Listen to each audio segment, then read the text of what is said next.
As you probably suspect, I'm Zig Ziglar. Now, before we invite the live audience to participate in this presentation, I'd like to share some thoughts that are critical to your success in closing the sale. Number one, selling is a transference of feeling. If I can make you feel about my product like I feel about my product, if there's any way on earth you are going to buy my product. Now, Willie Dorsey, the great spiritual singer, puts it this way: brother, if you're going to be convincing, then you've got to be convinced. In other words, you transfer that feeling to others that your product, goods, or services are good. Now, there's a myth that's an absolute fallacy, and that is that a good salesperson can sell anybody anything. That's a con artist. A good salesperson, a professional, one who wants to build a career instead of just making a sale, clearly understands that you've got to have a conviction that what you're selling is in the best interest of that person who's buying. That way you render a service. That's what selling really is all about. Second point I'd like to make is simply this: prospects don't change their mind. Now, I know what many of you are thinking, but in reality, they make a new decision based on the new information which you give them. That's the reason the professional salesperson has a storehouse of additional information, because when the prospect says no, they're really saying no based on what they K-N-O-W. Now, you let them know more, and good closing involves education, then they're going to be knowing more and consequently buying more. Number three, the kind of person you are is critically important. A Harvard study recently reveals this: that the people who gain the most usable information from a presentation such as this one take good notes. That's number one. And number two, when it's over, they get with an associate or their boss or their trainer or their manager, and they brainstorm. So as you watch and listen, ask yourself these questions: how can I adapt and use this material old Zig's sharing with me in my career so that I can sell more today and be able to sell more tomorrow to the same people? Now, I'll tell you what let's do. Let's go to that live audience. Totally convinced that our major need in America today is leadership in the home.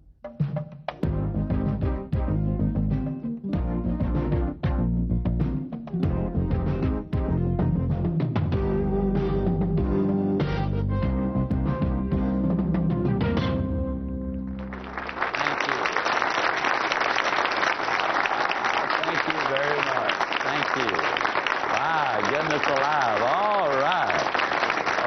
Okay. Thank you. Well, my goodness. Thank you very much. Okay. Sometimes when people stand up on me before I get started, I'm afraid they're about to leave me, so I'm glad to see you sit down. Now, I'm going to be asking questions as we go along. The first three closes involve selling you on what you do. Now, selling, and so I call this one the persuasion close. As I ask you these questions, some of them are kind of simple, but please do me a favor and respond to them. How many of you sell a pretty good product? Can I see your hands, please? All right. How many of you sell a extraordinarily good product? Can I see your hand? How many of you, ladies and gentlemen, sell a product that serves or solves a problem? Can I see your hand? How many of you believe that when you sell a product that solves a problem, you deserve a profit? How many of you believe that to sell two products that solve two problems, you deserve two profits? Can I see your hand? Okay. In other words, you believe that when you render a service, you deserve to be paid for it. Is that what you're saying? And what you're saying is, the more people I help, the more problems I solve, the more profit I deserve. Isn't that really what you're saying there? Okay, now I don't want to put words in your mouth because that's not sanitary. But that really is what you're selling or saying, all right? Now, how many of you have been selling for as long as a year? Can I see your hand? All right. How many of you still got all of the money that you've earned in the last 12 months? Can I see your hands? Okay? Let me ask you a question. How many of you got clients or customers whom you sold a year ago, 2 years ago, 5 years ago, or 10 years ago that are still using and enjoying the benefits of what you sold to them all those years ago? Can I see your hand? Now, the next question is the critical one. How many of you believe that the customer was the biggest winner in the transaction? All right, then if that is the case, is the sales process something you do to somebody, or is it something you do for somebody? Now, when you understand that, you're in position to begin to close the sale. Now, let me tell you what I just did. I just did something that is extremely important in selling. You know, a lot of times we convince people that our product, goods, or services are the best, but we don't persuade them to take action. How do you persuade? Well, let's go back in history and look at a couple of gentlemen named Aristotle and Galileo. Aristotle was a brilliant man, but he came up with a very foolish concept. He believed that if you dropped two weights of different sizes but made out of the same material, that they would fall at different rates of speed. That's what they taught at the University of Pisa for years and years and years. And then a young whippersnapper named Galileo came along, and he said, that's crazy. The students and professors said, why, you're off your rocker. Why, Aristotle said, and he said, well, let's go to the top of the Leaning Tower of Pisa, and let's take a look and see. He took two different sized objects of the same material, he dropped them, and they obviously fell at exactly the same rate of speed. He had convinced them beyond any doubt that what he was saying was absolutely right. But he did not persuade them to take action. Now, what am I getting at? How do you persuade people? You don't persuade people by telling them. You persuade them by asking them. You see, had I started by saying that you as salespeople really render a service, you would say, yeah, but I do okay too. Hey, you do all right, and that's fine. That's part of the equation. That's the reason I went through that little routine about how many of you sell a pretty good product. That is so important. You see, that sales process is something you do for someone. It is not something you do to someone. So I'd like to tie that in selling you on you to another attitude close, because you're the most important part of this equation. For a couple of years, I fought in the ring. One of the things and incidentally, I had a pretty good record. As a matter of fact, the worst I ever finished was second. Now, the only reason I quit was because of my hands. The referee kept stepping on them. Well, anyhow, in athletics, what you do is you study the opponent's weakness and exploit it. That's true in football, basketball, boxing, tennis, whatever it is. You study their weakness and exploit it. In selling, you study their weakness, that is their need, and you strengthen it by selling them your goods or products or services. There is your difference right there.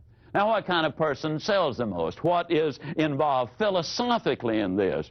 We've built our entire business on the concept that you can have everything in life you want if you will just help enough other people get what they want.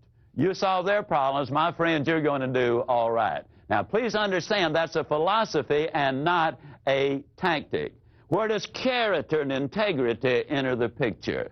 The Forum Corporation out of Boston, Massachusetts, did an exhaustive study on 341 salespeople. 173 of them were super successful. 161 of them, 173 were super successful. 168 of them were moderately successful, and they determined what made the difference. Now, all factors were equal in the two groups as far as experience and education and product and territory and all those things. But there were two major differences and reasons for their success. The first one was trust. You see, the reality is without integrity, people won't listen. Without trust, they won't follow, meaning they will not buy. Now, the question is, who do they trust? Now, this is so simple, it's going to be frightening. They trust the good guys and the good girls. They trust those people of character and integrity. The second major difference they discovered was this.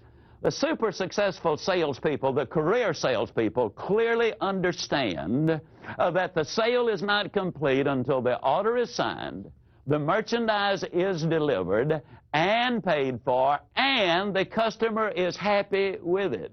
In order for those things to happen, you have to have a team of support people, and most professional salespeople do not have a team. So when they call the office, they're just as courteous to the switchboard operator as they are the chairman of the board.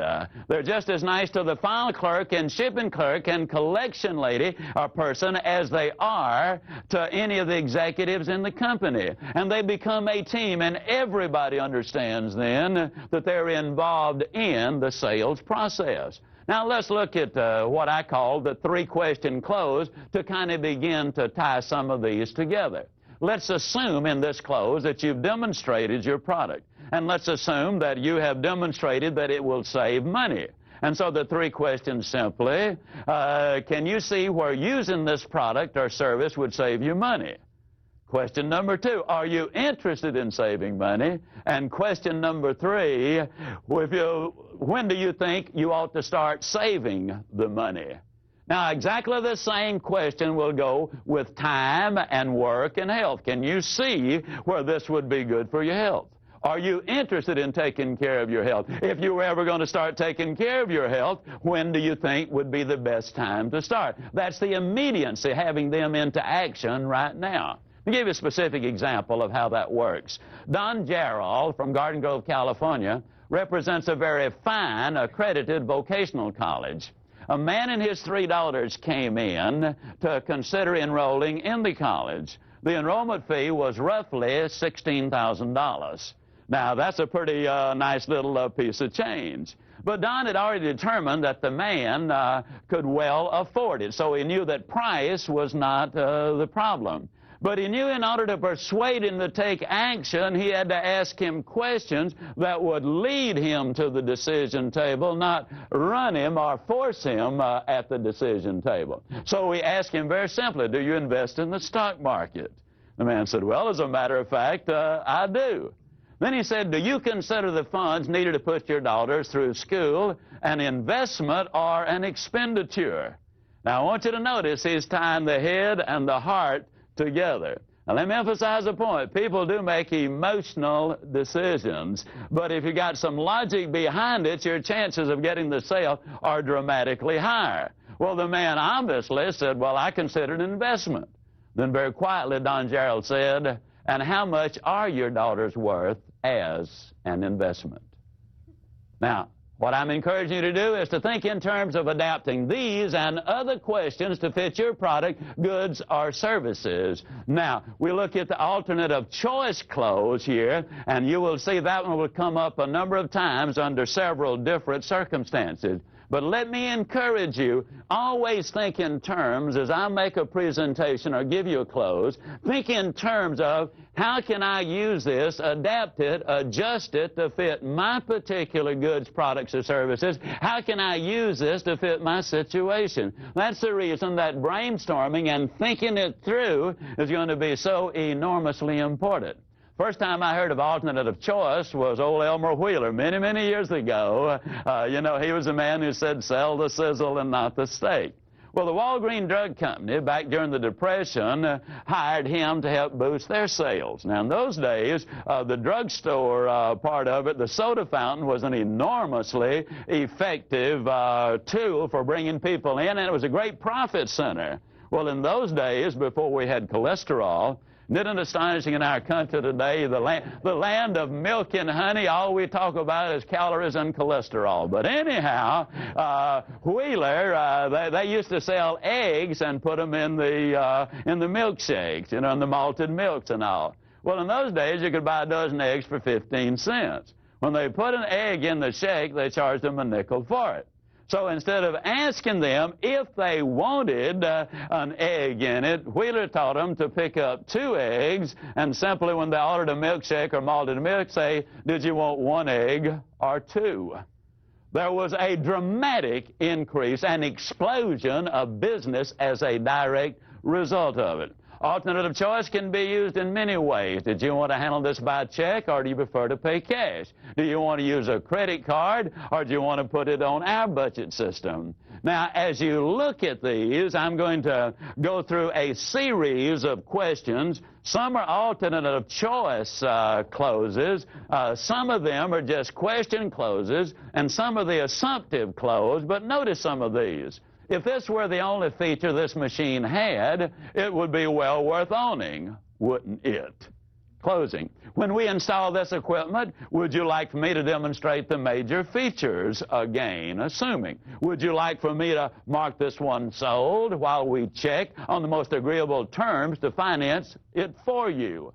Now, that injects just a slight amount of fear. What you're implying is it might be gone. And I'll say this several times, but the fear of loss is greater than the desire for gain. Don't take anything away from me. That's the reason in stores where they measure out food, we always teach them, put too small an amount on there first so you can add to it. Nobody wants to see things taken away from them. That's selling, all right? Another close. Do you need to consult with anyone else before you place the order? Is the purchase order issued from this department? Would you like to have your own bank finance this, or would you like for us to work out the financial arrangements? Since the item is in short supply, would you be willing to wait for 3 weeks for delivery? Would you want to make a large deposit so the monthly deposits are smaller, or would you prefer a minimum deposit and slightly larger monthly deposits? Would you prefer this in green, or does the red appeal to you most? Again, I challenge you, use your imagination. Think of your products and services, and in your quiet thinking time, think it through. And as you brainstorm, come up with other questions. Shall we ship it by motor freight or air express? Do you want this lot registered in your name or your wife's name? Do you prefer the lot on the golf course, or does the one on the lake appeal to you most? If you saw that it was to your advantage to own this product and the terms we work out are satisfactory, would you have any objection to going ahead today? Can you see the financial advantage to reducing the use of those powerful overhead lights which provide unneeded light in some areas in favor of using point-of-impact lighting during certain times of the day? Do you believe it's wise to invest in solidly constructing equipment which will give you long, trouble-free operation for the lifetime of the product? Now, those are questions that can be asked, but let me say it again. People do not change their mind. They do make new decisions.